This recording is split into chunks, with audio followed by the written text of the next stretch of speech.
Hello everybody, welcome back, Fumbler here. And yeah, today we are going to pick this very nice EVVA lock. It's the DPI. It is a 5-pin lock. Here's the key and 5 cuts. And as you can see, it has also very nice dimples here on the side. And this is actually a trick if you want to turn the lock 360 degrees. So if you want to pick this lock, always make sure that you pick it the whole way. Have a look at this very nice keyway. I don't know if that spells anything or so. I think it's also imprinted on the key, as you can see. So yeah, very nice lock. I also got this from Hunson, so Hunson, thanks again. And now, with anything further ado, let's get it in the vise and get it picked. See you back in a second. So here we are back in the vise. Looks just fine. And yeah, let's get the tensioner in, clockwise tension, and using this V04 pick in 0.4 millimeters, starting from the front. Let's pull that back a bit. And starting from the front, nothing on 1, 2, back to 1. And we have a nice fold set, 3, counter rotation, 4, small click. Let's check 1 again. Okay. Let's go to 5.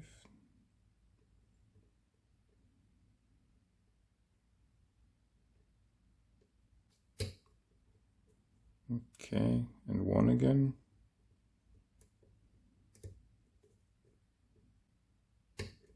Mm-hmm. 1, 2, 3, yeah, 4. 4 giving good counter rotation, and we're open. But this EVVA is a bit sneaky. It has a further trick, and if you want to rotate it 360 degrees, it stops here. I cannot turn anymore. I cannot even go back. And there's these dimples on the side of the key, and I will show you the mechanism once I take it apart.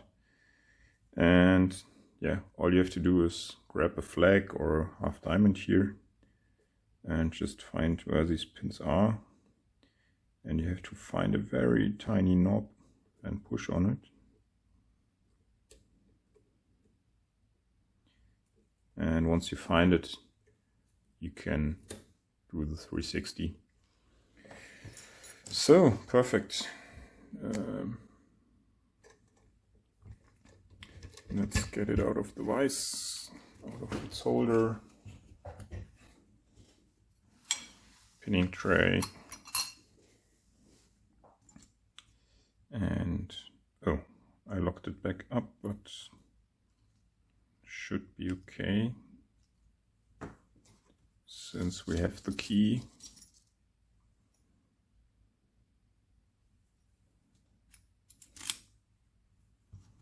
So let's do like this.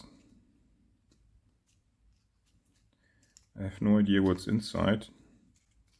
I guess a lot of spools. Maybe 1 and 2 are standard. Not so sure yet. Okay, and this I want to show you. What you have to do is you have to push, come on, focus. In the back here you have the camming mechanism, and you have to push this detent down, and then you can slide the lock out. This detent is usually for adjusting the cam, so you can lock it in another position.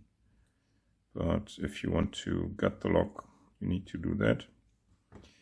And I have not gutted this one actually. So I will better grab a shim. And hopefully I can get that through here, not sure. Yeah, looks good.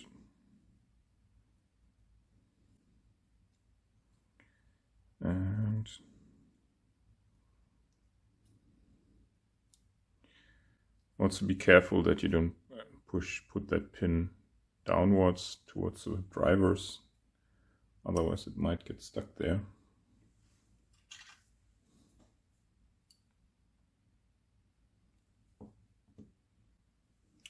Okay.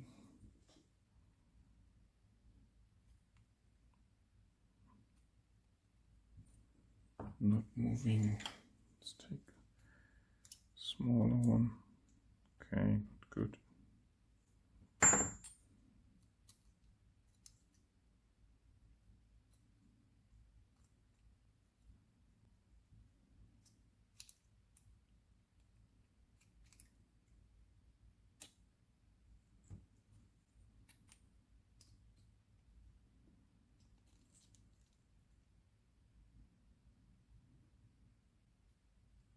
No!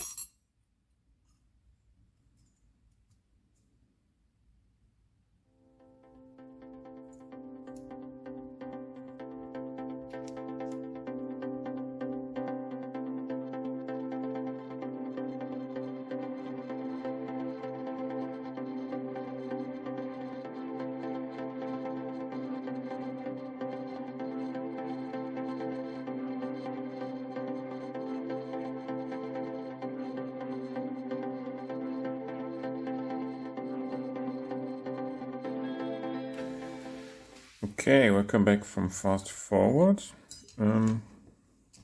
Key pins are still in. No zero lifts, but yeah, I will not show you the pin effectiveness in detail today. But let's have a look at the mechanism that checks the dimples on the key. So this here. And yeah, if you look at this, it goes in like this, and now the lock would open. This part sits here in the lock.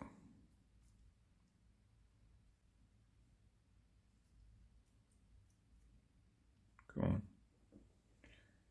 And of course it doesn't want to go in. No.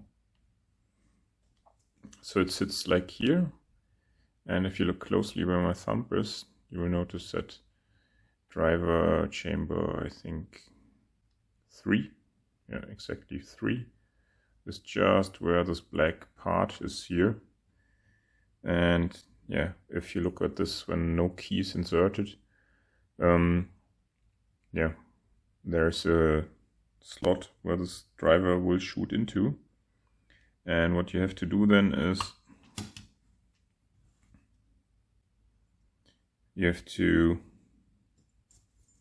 push on this very tiny black thing here, and that pushes the black part out and pushes the driver out and clears the shear line, and you can open the lock. So yeah, let's grab the key pins and then I will show you everything.